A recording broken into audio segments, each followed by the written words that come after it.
Hello, my name is Melanie Bloom. I teach agricultural education at Sioux Central Community Schools in Sioux Rapids, Iowa.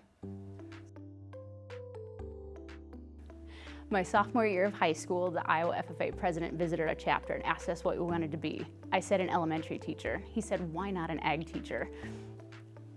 I'd never thought of it, so I did. Well, Iowa is an agricultural state.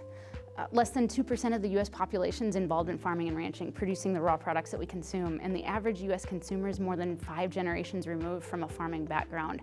So the disconnect between consumers and modern agriculture can be very wide, and I think it's important for our students to be educated consumers when they're going to the store to purchase the products that they're going to consume.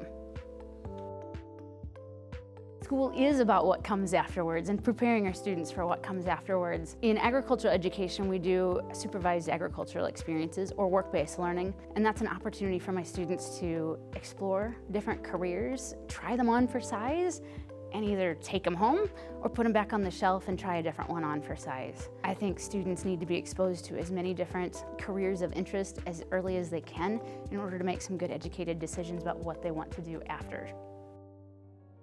When we go back to that every student is an individual, I think inquiry and project-based meets every student where they're at. We can't assume that any student is coming in with a particular skill set or a particular set of knowledge that they already have.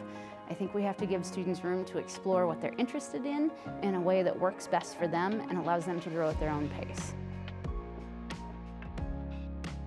And getting to know students, each of them, who they are, where they're coming from, what they're bringing to the classroom, I think that's the most fun part of teaching, is getting to know who they are and then helping them find out who they want to be, and then supporting them as they get there.